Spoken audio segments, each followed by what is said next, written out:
Welcome everybody. First video of this channel, Fatman Fishing. Obviously the topic is fishing and we'll be going over a lot of stuff in the future. However, with the coronavirus stuff in full swing, we'll be doing a couple of projects to start us off with. Stay tuned. Alright everybody, first project we're going to do is a bank fishing pole holder. Now a lot of people like to make them like this. Just simple PVC attached to a metal rod, and they drive it into the ground. If you're like me, you know that a lot of good fishing spots don't have soft banks, rocks, hard ground, etc. This will solve your problems.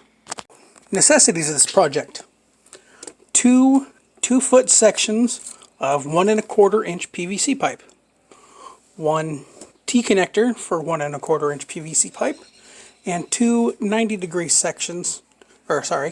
connections for the 1 1/4 PVC pipe.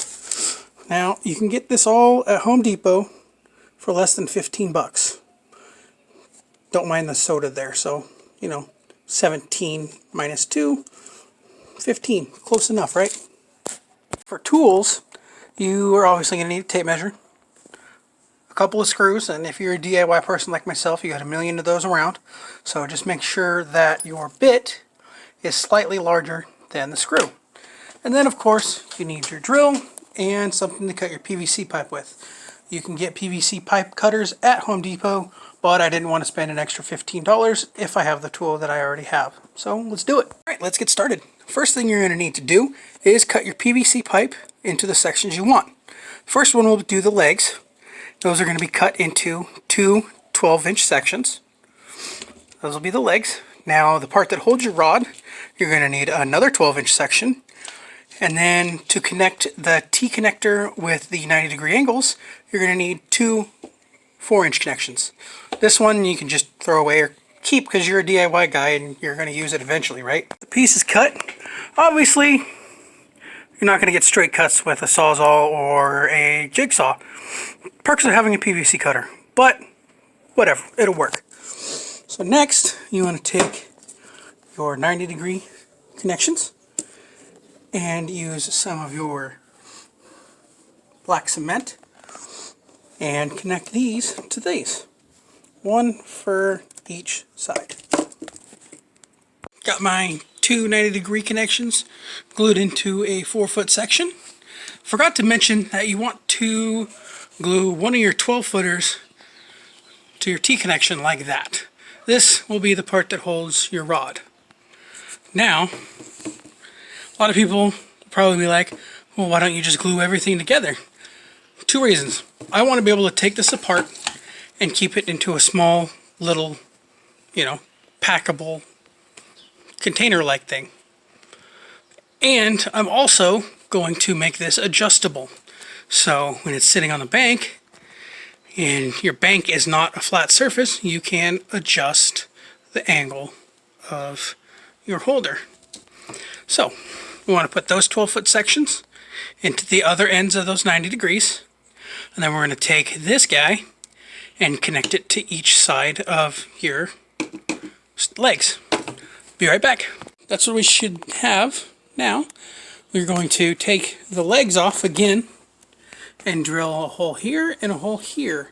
That's what's going to hold these legs to prevent it from doing this while your rod's in there. I'll do that and I'll be right back. Got those holes drilled.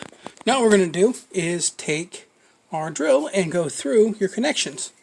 Now I'm going to do this in 4 different locations, so that's going to be the first stop. Then we're going to move it a little bit, do another one, move it a little bit, do another one, move it a little bit more, and then we'll call it good. Now when you're doing this drilling part, you always want to start at your top and keep your legs on a flat surface. That way your holes will all line up and be even. Make sure to keep everything together when you're drilling. And what I will do is I'll take my Sharpie and I will mark a line here and here, as well as on top of the connection. That way I don't have to sit there and fidget with it to find the hole. My lines will line up every time I move it to know I can just stick the screw in and be done with it. that's finished. I also kind of lied. I'm only going to do 3 holes because that's too much of an angle once you hit the 4th one. So now, when you set it at your angle, you got holes on each side. Switch to the other one. You got holes on each side, and then switch again. And you got holes on each side. So, when you set this guy up to whatever angle you're fishing on, sorry, this is a phone camera, so it's kind of crappy.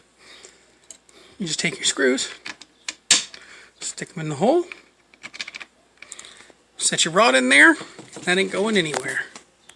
Hey everybody, here it is with my trout rod in it. Does pretty well, as you can see. Got a good bend on that, not tipping over, not going nowhere. Thanks for joining me on Fatman Fishing.